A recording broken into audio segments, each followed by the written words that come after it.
9h, départ sans starter ni chronomètre. Cette cinquantaine de VTTistes débute son parcours de 80 km dans la joie et la bonne humeur. Le temps superbe, le début du parcours génial et donc pas mal de participants, donc tout est bien pour un début. L'objectif c'est de faire un rassemblement, que les VTTistes qui passent leur journée ici soient heureux, soient contents et puis faire découvrir également la région puisqu'on a beaucoup de gens de départements limitrophes et de la région parisienne. Même si certains doivent régler quelques petits problèmes techniques. Une petite crevaison depuis hier, réparation de tubeless qui n'a pas tenu. Donc c'est un peu la galère. Tous les ingrédients sont réunis pour se faire plaisir.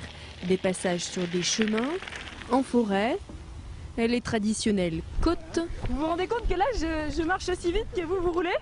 Ouais, je vais peut-être passer la seconde alors. C'est vrai que c'est très dur physiquement parce qu'il y a beaucoup de relances, c'est très technique, donc on a du mal à trouver son rythme, quoi. Donc quand il y a des parties roulantes, ça va à peu près, mais sur les singles, c'est assez dur. Sans oublier l'atout numéro 1, les vignes. Le paysage séduit et devient à travers ce raid un argument commercial. J'étais venu l'année dernière et que ça m'avait bien plu, donc je reviens cette année. Qu'est-ce qui vous a plu? Le parcours, ça nous change de par chez nous, c'est au milieu des vignes, c'est un petit peu bosselé.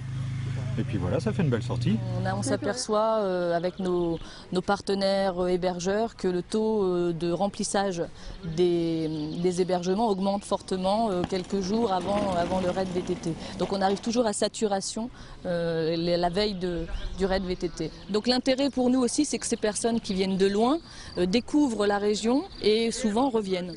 L'an prochain, le raid des Cadols sera référencé rando verte par la Fédération française de cyclotourisme. Un honneur pour l'équipe organisatrice. C'est une récompense, ça ajoute à notre notoriété et puis c'est une récompense pour le club, pour les bénévoles, pour les organisateurs, pour tout le monde, puis pour la région également, puisqu'on va bénéficier d'une publicité nationale. Il y a 13 ans, 25 VTTistes y participaient. Cette année, ils étaient 1117, un record. Et l'an prochain, les chiffres devraient continuer à grimper.